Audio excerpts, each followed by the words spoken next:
Depending on what part of the world you live in, this may be a big year for a political election.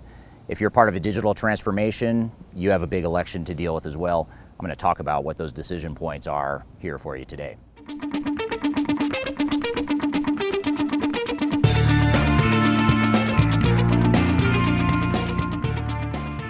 My name is Eric Kimberling. I'm the CEO of Third Stage Consulting.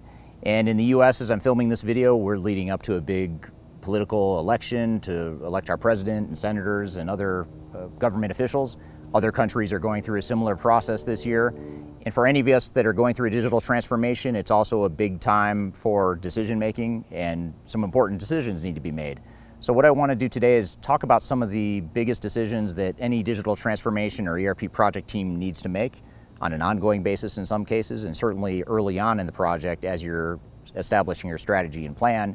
And as I'm going through these different topics here today, we're actually going to include a poll so we can get your vote on what your decision is as it relates to some of these different criteria. I'll share some of the pros and cons along the way, but love to hear your feedback via the poll in the video.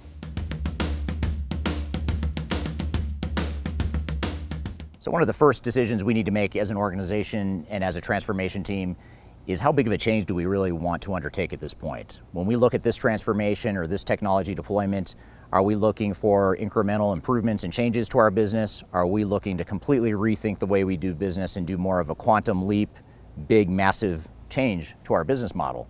And there is no right or wrong answer to this, by the way. There's no best practice. I can't give you a recommendation necessarily, but I can tell you what the pros and cons of each are.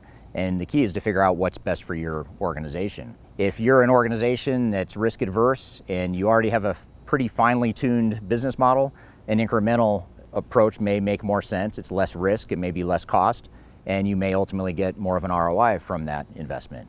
If you're an organization that's being disrupted by outside forces, or if you have an old outdated operating model or business model in general, for example, retail industry is a good example, you may be completely rethinking your business model and you may be forced to or want to take a huge quantum leap improvement to your business. So there's pros and cons to each. The quantum leap, big massive change has its risks, but there could also be risk with not doing that. So we have to look at the cost benefit of both scenarios. And as I mentioned at the beginning of the video, I'll be curious to hear via the poll in this video what your vote is for massive change versus incremental change. The beauty of technology today is that it gives you a lot of options. And one of those options you have, and one of the decisions you need to make as an organization, is do we want to use technology to standardize and drive common business processes across our organization? Or do we want to use technology to help make us more nimble and agile and flexible? For some organizations that are larger, more mature, they're focused more on efficiency gains, they've grown through acquisitions, they're global, they may find that standardization is what they really want. They want to drive their cost structure down, they want to remove redundancies, and they want to improve their margins. For smaller or high growth organizations or companies that are going through a lot of change, they may find that flexibility is the most important thing. They may find that implementing and deploying technology in a way that gives them maximum flexibility is the best answer for them. So you really want to make sure that this decision is aligned with your business strategy and your overall transformation strategy. And again, I'll be curious to hear your feedback as to whether your preference is to lean more towards standardization or more towards flexibility. Another big decision we need to make is, do we want one big system that can handle everything within our organization?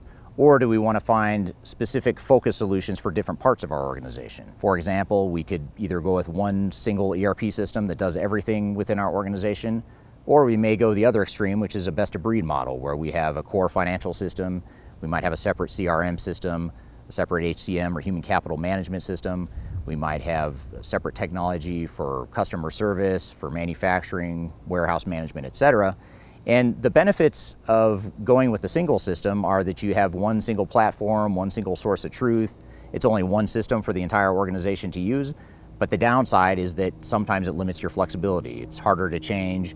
It's harder to have one single ERP system that can do everything you need it to do.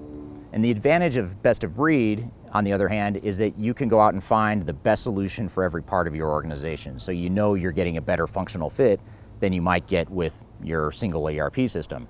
Now, the downside of that best of breed model is that now we have complications related to data. Where does the data reside? We have some complications related to integration and solution architecture. How do we tie all these systems together? And longer term, maintaining those systems can be a bit more difficult. So you really have to weigh and assess the pros and cons and the cost benefit of both models, but either way, you want to make sure it's aligned with your overall goals and objectives.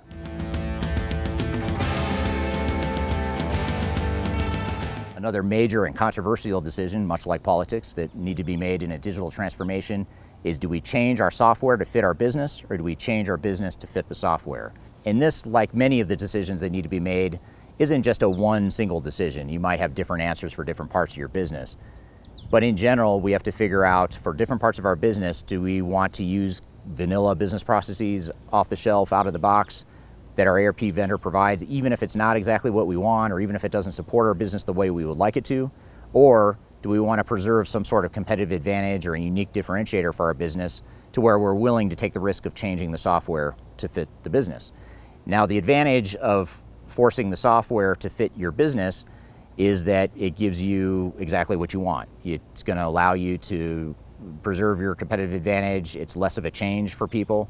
But the downside is now you've changed the software and you've exposed and introduced some sort of risk to your transformation, both in the implementation itself and longer term post-implementation. Now, the advantage of changing the business to fit the software is that you minimize some of the risks I just mentioned regarding the risks of changing your software. The disadvantage of changing your business to fit the software is now you've shifted the risk from the technical side of customization to the organizational change side. So now we're putting the pressure on our people to change versus the risk of changing the software. So there's a trade-off either way. There is no easy answer, and there's no clean answer either. So that's a big decision that needs to be made, and you want to have a clear vision for what it is you want. Do we want to change the software? Do we want to change our business? Or is it going to vary by functional area or by location, which is often the case for many organizations.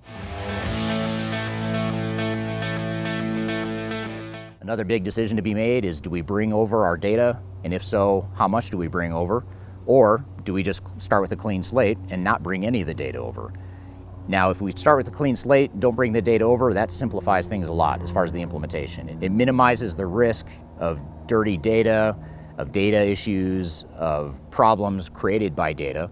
But the downside is you don't have the data in your new system, and you're going to have to go back to your old system or some sort of record of what your historic data was, and that's assuming you want some sort of historic reporting, either on a P&L or profitability side or any other sort of data analysis.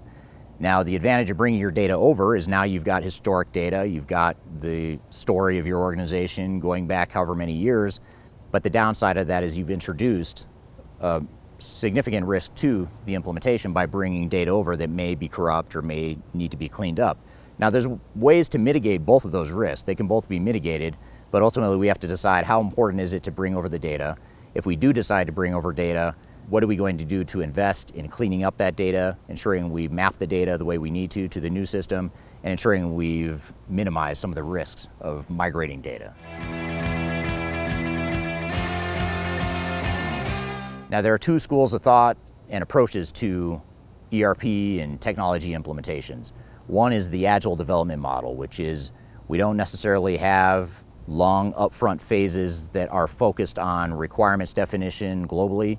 It's more focused on creating immediate value and just getting something in front of the user so they can start to comment and poke holes in whatever's being developed. So it's a much more organic, in some cases, faster development cycle.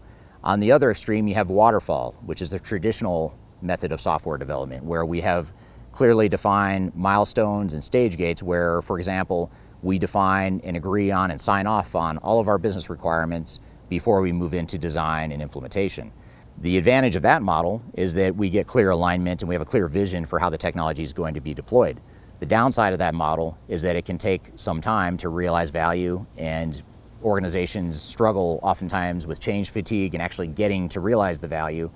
So that's where, in many cases, organizations prefer Agile. They like the idea of getting immediate value. They like the idea of moving faster and having immediate results, even if it's incremental. But the downside of the Agile approach is a lot of times there is no clear vision for what the overarching transformation strategy is and what technology can do across the entire organization. So that's another trade-off that needs to be made. I'll say that a lot of software vendors, if not most of the software vendors, are now moving to more of a Agile methodology, but that's not necessarily the right approach for you. So I would encourage any organization going through a transformation to be sure you define what's best for you and what philosophically matches your priorities as an organization.